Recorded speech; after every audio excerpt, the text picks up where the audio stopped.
First ever factory outlet, Chandanagar, Mukunda Jewelers, opening soon. No making charges.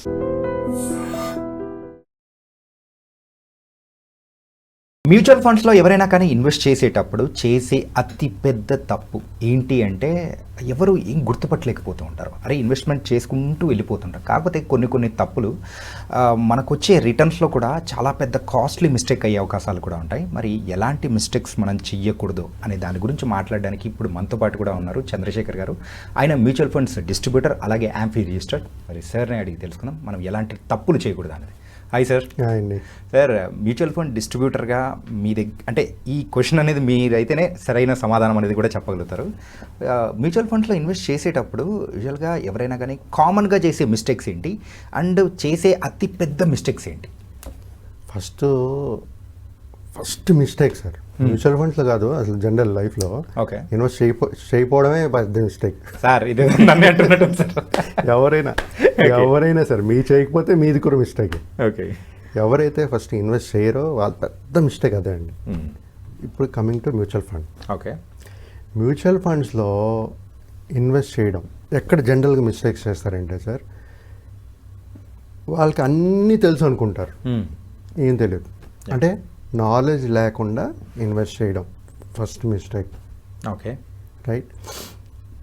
తర్వాత ఒక invest చేసేటప్పుడు ఒక goal set చేసుకుని చేయాలి. అంటే ఎప్పుడైతే సార్ మనం ఒక గోల్ సెట్ చేసుకుంటామో వాళ్ళకి తెలుస్తుంది అసలు మనం ఎందుకు ఇన్వెస్ట్ చేస్తున్నామో, ఆ డబ్బులు నాకు ఎన్ని సంవత్సరాల తర్వాత నాకు కావాలి, ఆ డబ్బుల్ని దేనికి ఉపయోగించాలి. ఓకే, గోల్ అంటే అదే కదా సార్. అంతే సార్. సో అది తెలియకుండా ఇన్వెస్ట్ చేసేటప్పుడు డబ్బులు ఎందుకు పెడుతున్నారో తెలీదు, ఎంత రిటర్న్స్ కావాలో తెలీదు, ఎందుకు కావాలో తెలియదు. సడన్గా డబ్బులు వచ్చింది, ఏం చేస్తారు? ప్లానింగ్ లేకపోతే చేయలేరు, ఏం చేయలేరు. ఏదో మళ్ళీ ఎక్కడో మిస్యూజ్ చేయడమో లేకపోతే ఇంకెక్కడికో డైవర్ట్ చేయడమో ఇలా చేస్తుంటారు. అంటే అందుకే ఒక గోల్ సెట్ చేసుకుంటూ ఒక ఇన్వెస్ట్మెంట్స్ అనేది స్టార్ట్ చేయాలి. ఓకే, ఇది చేసిన తర్వాత సార్ ప్రతి ఒక్కరూ చేయవలసింది ఏంటంటే రిస్క్, అంటే మీ ఏజ్ ఎంత, మీకు వస్తున్న ఇన్కమ్ ఎంత, మీ ఎక్స్పెన్సెస్ ఎంత, దీంట్లో మీరు చేస్తున్న ఇన్వెస్ట్మెంట్స్లో ఇంత డబ్బులు పోతే నాకేం పర్వాలేదు, నా ఫ్యామిలీ సస్టైన్ అవ్వగలదు, నేను ఎంతవరకు రిస్క్ తీసుకోగలను.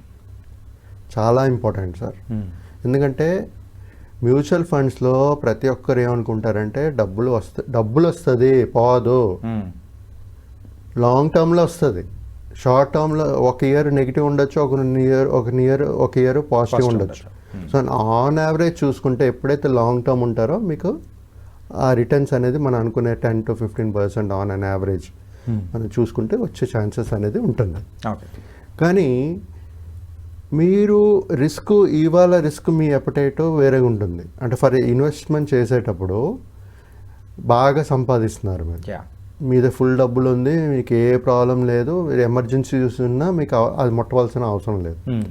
సో అలాంటి టైంలో మీరు ఇవాళ రిస్క్ తీసుకోగలనని చెప్పి ఇన్వెస్ట్ చేస్తారు. డౌన్ ద లైన్ కానీ మీ ఇన్వెస్ట్మెంట్ ఆరిజిన్ 20 years అనుకోండి, 5 years తర్వాత మీ రిస్క్ అపటైట్ మారిపోయింది, మీకు ఉద్యోగం లేదు, you are unemployed, earning zero, మీ పెట్టిన only investments mutual funds, SIPs, అదొకటే ఉంది, దాని తప్పించి ఇంకేం చేయలేదు మీరు. సో అలా అన్నప్పుడు ఆ 5 years తర్వాత రిస్క్ మారిపోతుంది. అప్పుడు ఏంటి, ఆయనకి ఫిక్స్డ్ ఇన్కమ్ కావాలి. సో అలాంటి టైంలో ఆ కార్పస్ అనేది క్రియేట్ చేయగలిస్తే మన ఎస్డబ్ల్యూపీ యూజ్ చేస్తూ ఒక ఫిక్స్డ్ ఇన్కమ్ అరేంజ్ చేయొచ్చు. అంటే విత్డ్రావల్ ప్లాన్ ఎస్డబ్ల్యూపీ ఒక కార్పస్ క్రియేట్ అవ్వాలి ఫస్ట్. ఆ కార్పస్ లేనప్పుడు మనం ఏం చేయలేం. సో అది ఉంటే ఎస్డబ్ల్యూపీ రూపంగా ఒక ఫిక్స్డ్ ఇన్కమ్ అనేది అరేంజ్ చేయొచ్చు. సో రిస్క్ ఇక్కడ నేను మాట్లాడేది ఏంటంటే రిస్క్ మారిపోతుంటుంది. సో ఆ రిస్క్ని కూడా కన్సిడర్ చేస్తూ చూసుకోవాలి. సార్ ఇంకోటి మెయిన్ ఇంపార్టెంట్ ఏంటంటే ఇన్వెస్ట్ చేసేటప్పుడు ఫాస్ట్ రిటర్న్స్ చూసి ఇన్వెస్ట్ చేస్తుంటారు. ఓకే, రేపు నెక్స్ట్ 5 years 10 years ఏది బాగుంటుంది, ఏది బాగా చేస్తుంది అనేది చూడరు. ఇది 20% వచ్చిందా, 30% వచ్చిందా, 50% వచ్చిందా చేస్తారు, ఇన్వెస్ట్ చేస్తారు. నెక్స్ట్ పాయింట్, మనం ఎప్పుడు మాట్లాడుకునేది ఏంటి, ఇన్వెస్ట్మెంట్ మ్యూచువల్ ఫండ్స్లో చేసేటప్పుడు రిస్క్ని తగ్గించుకోవడానికి, రిస్క్ ప్రతి ఒక్కరూ తగ్గించుకోవాలి. తగ్గించుకోవాలంటే బ్రహ్మాస్త్రం ఏంటంటే డైవర్సిఫికేషన్. డిఫరెంట్ పెట్టాలి చేయరు అవి. ఎందుకంటే తెలియదు సార్ జనాలకి. ఏంటంటే మనం చెప్తాం డైవర్సిఫికేషన్ చేయాలంటారు, ఎక్కడ పెట్టాలి తెలియాలి కదా. సో అదొక మిస్టేక్స్, చేయరు. డైవర్సిఫికేషన్ చేయకుండా చేస్తుంటారు సార్. ఇది తర్వాత ప్రతి ఒక్క ఇన్వెస్ట్ చేసిన తర్వాత మనం జనరల్గా మా దగ్గరకు వస్తే ఒక పోర్ట్ఫోలియో క్రియేట్ చేసి డైవర్సిఫై చేసి ఇన్వెస్ట్ చేస్తాం. అది చేసిన తర్వాత మన పెట్టిన ఇన్వెస్ట్మెంట్స్ ఎలా పర్ఫామ్ చేస్తుంది అనేది మన రివ్యూ చేయాలి కదా. అవును, రైట్. మేము ఉంటే చెప్తాం, మీరు డైరెక్ట్గా ఇన్వెస్టర్స్ చేశారనుకోండి ఇవన్నీ చేయరు. 1 year తర్వాత అలా 2 years తర్వాత ఒక ఫండ్ పర్ఫార్మెన్స్ రివ్యూ చేయాలి. ఎలా చేస్తుంది, పర్ఫార్మెన్స్ ఎలా ఉంది, దాని రిటర్న్స్ ఎలా ఉన్నాయి, ఇప్పుడు ఏదైనా మార్చాలా లేకపోతే ఇంకా ఎక్స్ట్రా యాడ్ చేయాలా, ఆ రివ్యూ అనేది చేయరండి. Most of the investors do that mistake. అది కాకుండా సార్ కొన్నిసార్లు ఇన్వెస్టర్స్ ఎమోషన్స్ ప్లే అవుతుంది. ఇప్పుడు మార్కెట్ ఇప్పుడు సినారియోస్ చూసుకుంటే మా ఎమోషన్ ఏంటి ఇక్కడ, ఫియర్. మార్కెట్ పడిపోతుంది, ఏం చేయాలో ఒక 3 months సిప్లు ఆపేశారు, కొంతమంది తీసేసుకున్నారు, చాలా మంది అయింది. Emotions, fear, right. వాళ్ళ ఒక ఫియర్ అనేది క్రియేట్ అయిపోయింది, తీసేసుకుంటుంటారు. అదే మీరు మీ ఇన్వెస్ట్మెంట్స్ నాకు ఇచ్చారనుకోండి, మీ డబ్బులు కదా, నాకేం భయం లేదు కదా. సో మేము ప్రాక్టికల్గా మ్యాథమెటికల్గా ఆలోచిస్తాం. అంటే అక్కడ ఎమోషన్ అనేది పక్కకి వెళ్ళిపోతుంది. ఎప్పుడైతే ఇన్వెస్టర్స్ డైరెక్ట్గా చేస్తారో ఎమోషన్స్ చాలా ప్లే అవుతుంది. Fear, greed, right. 2 important factors. Greed ఏంటంటే ఎప్పుడైతే మార్కెట్ పెరుగుతూ ఉంటుందో అప్పుడే ఇంకా పెంచుతారు ఎస్ఐపీలు. ఎప్పుడైతే పడుతుంటుందో ఎవరు పెంచరు. అసలు ఇప్పుడు మార్కెట్లో ఎంత పడింది కదా, ఇప్పుడు పెంచాలి కదా ఎస్ఐపీలు. కానీ ఇప్పుడు తీసుకుంటేనే ద పర్ఫెక్ట్ అనమాట. యూనిట్స్ అనేది కూడా ఎక్కువ వస్తాయి మనకు. మీరు మార్కెట్ టైమింగ్ చేయలేరు సార్. నేను చెప్తుంది ఎస్ఐపి స్టార్ట్ చేసుకోవాలి కన్సిస్టెంట్గా. ఇప్పుడు 10,000తో సిప్ స్టార్ట్ చేశారు, ఇప్పుడు మార్కెట్ పడింది ట్రేడ్ వార్ వల్ల. మీరు ఏం చేయాలా, ఎస్ఐపి పెంచుకోవాలా, స్టెప్ అప్ చేసుకోవాలా.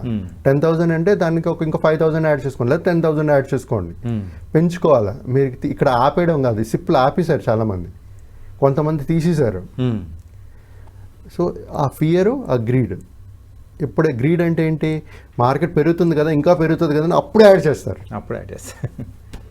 ఎమోషన్స్ చాలా ఇంపార్టెంట్ సార్. ఇది ఒక మేజర్ మిస్టేక్స్ చేస్తుంటారు. అది కాకుండా సార్ నెట్ అసెట్ వాల్యూ, మనం మ్యూచువల్ ఫండ్స్లో ఇన్వెస్ట్ చేసినప్పుడు NAV అంటారు కదా, net asset value. New fund offers release చేస్తుంటారు, లాంచెస్ చేస్తుంటారు. దాని నెట్ అసెట్ వాల్యూ 10. ఇటు 10 రూపాయలకి వస్తుంది కదా అని చెప్పి ప్రతి ఒక్కరు NFOలు కొంటారు, అవునా సార్? అంటే ఇప్పుడు మీరు మార్కెట్కి వెళ్ళారనుకోండి, ఒక ఆనియన్ ఉందనుకోండి, 100 రూపాయల కిలో ఒకడు అమ్ముతున్నాడు, ఒకడేమో 10 రూపాయలు అమ్ముతున్నాడు. మీరు ఏది కొంటారు? 10 రూపాయలు కొంటాం. ఎందుకు కొంటారు? తక్కువ కదా. తక్కువ. NFO కూడా అలాగే కొంటున్నారు. కానీ NFOలో ఒక ప్లాన్లో 20, 30, 40 స్టాక్స్ ఉంటాయి అనుకోండి, ప్రతి ఒక్క ప్లాన్లో ఉంటాయి కదా. సో దాని NAVలు ఎంత, దాని క్వాంటిటీ ప్రైస్ ఎంత? 30 కంపెనీలు, ఒక్కొక్క కంపెనీ స్టాక్ ప్రైజు 100, 200, 300 ఎంతైనా ఉండొచ్చు, 10 రూపాయలు కాదు కదా అక్కడ. సో నేను చెప్పేది ఏంటంటే ఎప్పుడైనా కొనుక్కొని ఇన్వెస్ట్ చేయాలనుకునేటప్పుడు డోంట్ లుక్ ఫర్ NAV. దాంట్లో ఉండే కంపెనీ ఏంటి, ఫండ్ మేనేజర్ ఏంటి, వాళ్ళ పర్ఫార్మెన్సెస్ ఏంటి, ఆ ప్రాఫిట్ బుక్, ఆర్డర్ బుక్ ఏంటి, ప్రాఫిట్స్ ఏంటి, ఇవన్నీ చూసుకుంటూ ఇన్వెస్ట్మెంట్స్ అనేది చేయాలి. Right. So don't look at NAV. పెద్ద మిస్టేక్స్ చేస్తుంటారు సార్. అది కాకుండా ఇన్వెస్ట్ చేస్తున్నప్పుడు ఒక ఎగ్జిట్ లోడ్ ప్రతి ప్లాన్కి ఒక ఎగ్జిట్ లోడ్ 1% ఎంత ఉంటుంది, ప్లాన్ టు ప్లాన్ ఉంటుంది. అది వితిన్ 1 year తీసేస్తుంటారు డబ్బులు, పట్టించుకోరు. అది 1% పట్టించుకోరు. అది కూడా మిస్టేకే, పెద్ద మిస్టేక్. అస్తమానం తీసేస్తుంటే, ఎవ్రీ ఇయర్ తీసేస్తుంటే అదొక మిస్టేక్ అండి సార్. ఇంకోటి ఏంటంటే ఫైనల్గా మా లాంటి వాళ్ళు అడ్వైస్ తీసుకోకుండా చేయడం. అంటే ఎప్పుడైతే సార్ నేను చెప్పేది ఏంటంటే మా అడ్వైస్ తీసుకుని చేయాలని చెప్పట్లేదు మేము. కానీ ఎప్పుడైతే మీకు తెలీదో, నాలెడ్జ్ లేదో, మీరు చేయలేరు Yeah. అనుకుంటారో అలాంటి టైంలో ఒక డిస్ట్రిబ్యూటర్ త్రూ వెళ్తే మీకు మీ జర్నీ గ్రోత్తో పాటు వాళ్ళు జర్నీ చేస్తూ మీకు వెల్త్ అయ్యేటట్టుగా క్రియేట్ చేయగలుగుతారు. ఓకే. రైట్. ప్లస్ మీ ఇన్వెస్ట్మెంట్ జర్నీలో ఒక ఏ మిస్టేక్స్ జరగకుండా చూసుకునేదే బాధ్యత వాళ్ళది. మీరు ఇప్పుడు ఏదైనా ఒక ఎమర్జెన్సీ వచ్చింది, మీకు ఏదో ప్రాబ్లం వచ్చింది, మీరు డిస్కస్ చేస్తే దానికి సొల్యూషన్ చెప్పగలుగుతాం. కానీ మీరే అది మీకు నాలెడ్జ్ లేకుండా మీరే ఇన్వెస్ట్ చేసుకున్నారనుకోండి, ఆ టైంలో మీరు ఏం చేయలేరు. అప్పుడు మీరు మా దగ్గరకు వచ్చినా మేము చెప్పలేము, ఏం చేయలేము. సో ఈ ప్రతి ఒక్కరూ ఇన్వెస్టర్ అర్థం చేసుకోవాల్సిందంటే ఇలాంటి మిస్టేక్స్ చేయకండి. చేయకుండా ఒక మంచి నాలెడ్జ్ లేనప్పుడు ఒక డిస్ట్రిబ్యూటర్ త్రూ వెళ్తే వాళ్ళు మీకు గైడ్ చేయగలుగుతారు. సో ప్రతి ఒక్కరికి చెప్పేది ఏంటంటే sir, avoid this kind of mistakes while investing in mutual funds. Okay, nice sir. ఏంటంటే ఎన్ని తప్పులు చేస్తూ ఉంటారు, ఎలాంటి తప్పులు చేస్తుంటారు అనే దాని గురించి కూడా ఈ వీడియో అనేది కూడా చాలా చక్కగా ఉపయోగపడుతుంది. సో థ్యాంక్ యూ చంద్రశేఖర్ గారు. Thank you.